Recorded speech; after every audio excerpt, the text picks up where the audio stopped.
where, oh, where Mother Tea today? She gone along. Oh, she gone to put on the lily white robe. She gone. Good afternoon, everyone.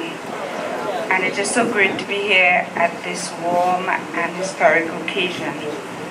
Ministers and bishops, President and General Secretary and members of the Oilfield Workers Trade Unions, representatives of other trade unions and organizations, friends, well-wishers, and comrades all, good afternoon once again. Sisters and brothers, it is a privilege and honor for me to be here today to pay tribute to our sister and comrade, Thelma Sister T. Williams. 2 days ago, on June 19th, we commemorated another Labor Day, which is a day of reflection on the lives of those individuals, including the women, many unknown and unremembered, who courageously devoted their lives to the improvement of the quality of life of working people of this country and the advancement of the Caribbean labor movement. In the late 1970s, Professor Lynn Bowles, in her research on women trade unionists in the Caribbean, noted that women were often not recognized for their participation in the labor movement in the region. And I quote, "Although women played central and critical roles as providers of organizational and ideological leadership, they often remained invisible, undervalued, basically. Now, while the OWTU has always kept Sister T close and recognized her contribution, this occasion is a reminder to all unions that we must strive to do better." Among the great women of the Caribbean labor movement was Thelma Williams. I was privileged to interview her for my doctoral research on more than one occasion many years ago in my youth. I visited her home and learned much about this woman and about the history of labor and the OWTU in Trinidad and Tobago. As a young woman, these were very important lessons for me that I felt and still feel needs to be more widely known. At the beginning of the early 20th century, the economy of Trinidad and Tobago was primarily agriculture-based, still primarily agriculture-based. On the plantations, the sexual division of labor was prominent. Many skilled artisanal jobs largely excluded women.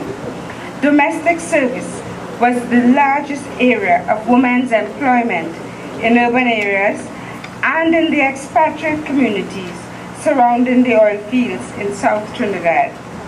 At this time, domestic service was second only to agriculture for the majority of women's employment.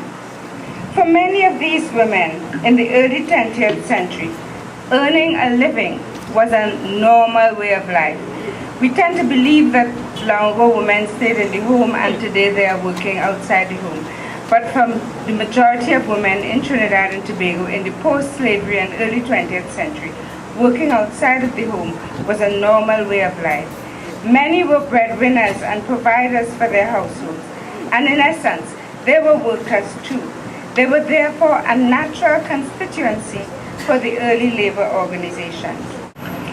1937, therefore, was a part of a continuous struggle for the improvement in working conditions that began as early as the mid and late 19th century and continued throughout the early 20th century, culminating in the 1930s disturbances. It would seem that Thelma Williams was destined to be part of the labor movement, as she was born in 1919 in San Fernando, at a time of unrest throughout the region and in Trinidad and Tobago. In 1919, the militant Trinidad Working Men's Association, with its leader Alfred Richards, was involved in the stevedores strike. This strike involved stevedores and lightermen who worked on the docks, but also involved the women coal carriers of the Archer Coaling Company, who, according to the first president of the Seamen and Waterfront Workers Union, Jim Barrett, declared their intention to participate actively in the strike. THELMA, therefore, was born in a time when women actively participated in these labor disturbances and as such served as a role model for young girls who would follow, including THELMA herself.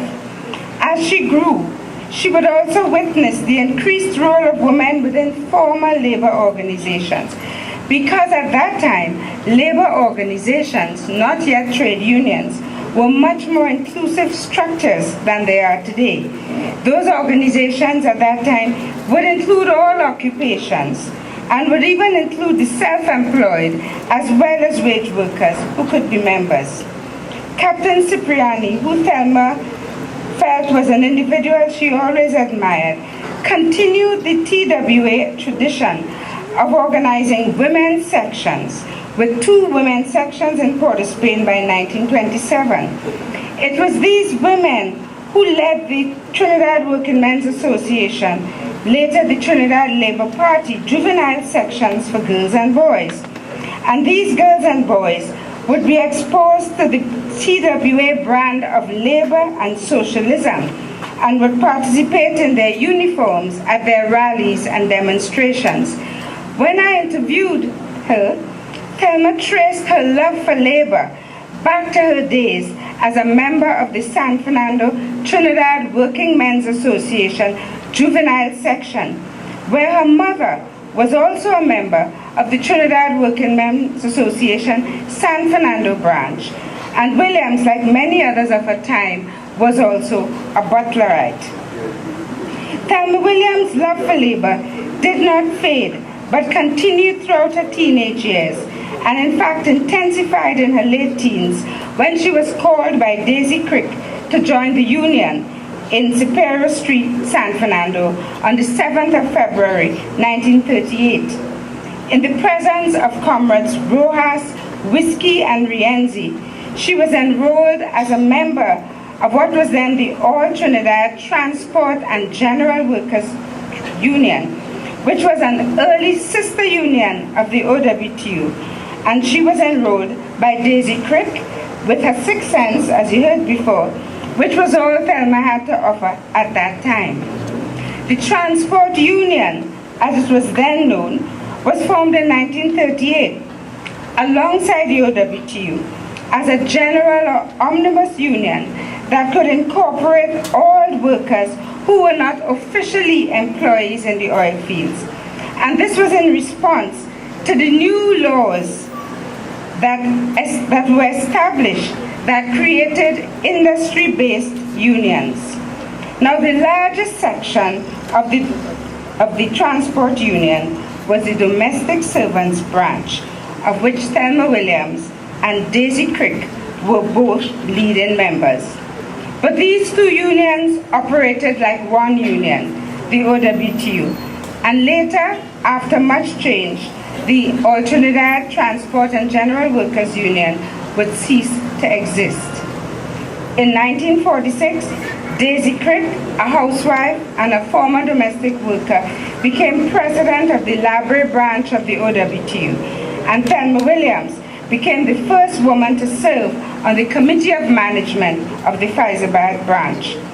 In the early 1950s, the union's constitution was amended to introduce the OWTU Women's Auxiliary in an effort to attract more women to the union. Membership was automatic for all OWTU women members, as well as women relatives of OWTU members. Comrade THELMA Williams went on to become the president of the Women's Auxiliary arm of the OWTU and was very active in mobilizing women to once again be at the forefront of their demonstrations. As a member and as president, she will always be remembered and praised for her active mobilization of women to join the OWTU. It should be noted that women did not become part of the formal leadership of the labor movement in the region until the 70s and 80s. However, THELMA Williams showed commitment and zeal for the work of the union as a foundation member and served on the OWTU's General Council. Her noteworthy efforts were finally recognized under the leadership of OWTU President General George Weeks, when she received the union's highest award, the OWTU Labour Star. Again, both suggest that since the 1990s, many women trade unionists have become presidents, general secretaries, deputy general secretaries, heads of departments, and heads of labor institutions, and the International Labour Organization has also made a strong commitment to gender equity. Nevertheless, over the last decade, there has been a decline in women's leadership within many unions in our country and region. And unfortunately, it is still true to say that the culture and traditions of the labor movement are in many ways still very masculine. It is in this context, therefore, that THELMA Williams and the early OWTU women members stand out as beacons of possibility for a new generation of young labor women. They should be provided with the space to exercise their creativity and to develop new approaches and be leaders of the movement and actively pursue the interests of those who may never have a voice without this collective effort.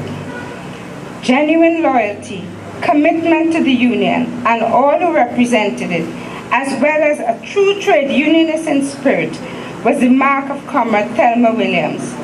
While her mobility was restricted in her later years, and she was unable to continue to be the true champion that she would have wished to be, her undying faithfulness to the union is recorded in her wish that when she passed away, those present should paint San Fernando blue to celebrate her life by wearing the OWTU colors.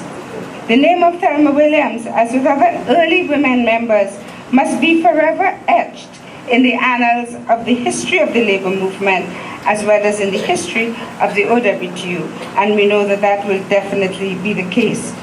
I was therefore happy to learn that she was the first recipient of the Elmer Francois Award from the Cipriani Labor College, an award that was also given posthumously to Daisy Crick. As I close, I would like to extend my personal condolences to the relatives, friends, and spiritual family of Comrade THELMA Sister T. Williams, and to thank them for sharing her life with us. My condolences also go out to her OWTU family, which we all know was very dear to her. The OWTU has lost an invaluable stalwart, but can take solace in the fact that she fought the good fight, and in doing so, has left an invaluable legacy for future generations. May she rest in peace. Thank you. Oh, she gone, she gone, she gone, she gone. Yes. Mother Williams always boasted that whatever organization she joins, she don't ever leave.